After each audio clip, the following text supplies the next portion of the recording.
Hi, this is John Allen Green, Franciscan hermit from Johannesburg with my weekly podcast.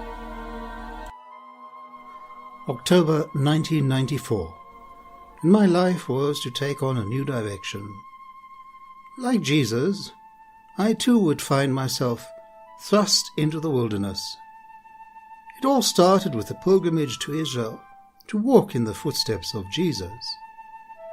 The mountains and the forest, cheese and champagne, were just like Dame Judi Dench, my way of spirituality, and the wilderness held no appeal. As I reflect now, however, I see how Jesus constantly withdrew into the wilderness for silence and solitude. Jesus' priority for solitude and silence ought to be found everywhere in the Gospels, from the beginning of his ministry to every important decision.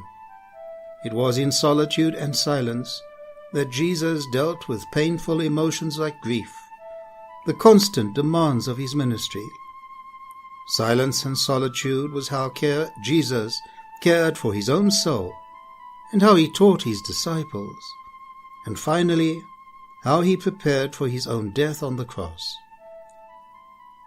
For Jesus, the wilderness was a place of preparation, as it was a place of making decisions.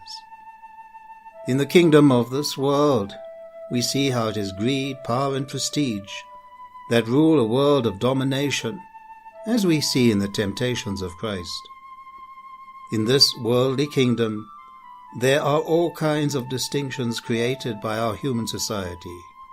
Age, wealth, fame, and public image are rankings that we use to slot people into.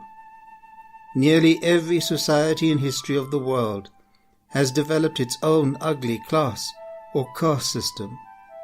Circumstances of birth, wealth, privilege, and education have divided men and women from each other. This is the kingdom of the world, as opposed to God's kingdom. In the kingdom of the world we see sin and evil entwined in a deadly embrace. Just as there are two strands of insight about the nature of evil as a result of half-hearted virtue, as opposed to radicalized overkill, so too there are two understandings of the nature of sin, a burden that we carry or a debt to be repaid. From the temple in Jerusalem we see two goats chosen to represent the people and to lift the weight of sin of the nation. The first goat is offered to God as a sacrifice of atonement, while the second, the scapegoat, is thrust out into the desert, into God-forsakenness, to take the burden of sin from the people's shoulders and out of God's sight. In today's Gospel we see Jesus also cast out into the wilderness to carry the sins of the people on his own shoulders as the ultimate scapegoat. If we follow this route of Jesus into the wilderness, like Moses before him, and like the many desert fathers and mothers after him, we too may find a new and a true direction for our lives. In the wilderness we will find the great contradiction, a wild, fierce, unknown place where we encounter both demons and angels, our own shadowy selves that contain both good and evil, both gold and lead. And so back to my own story. Continuing my pilgrimage through the Holy Land, I traveled by road east of Jerusalem into the dusty dunes of the Judean desert. There I see something glinting in the sun. Walking to it, I bend down and pick it up. A brass, long-range cartridge case. I look at the base of the cartridge case in disbelief. There is the year of manufacture, the batch number, and yes, my own company's logo. Suddenly I see myself in the heart of evil as the destroyer of worlds. The tangled emotions of the burning bush and the blindness on the road to Damascus, for he is entwined with a broken heart, all the ingredients for leaving behind old ways and beginning new ways.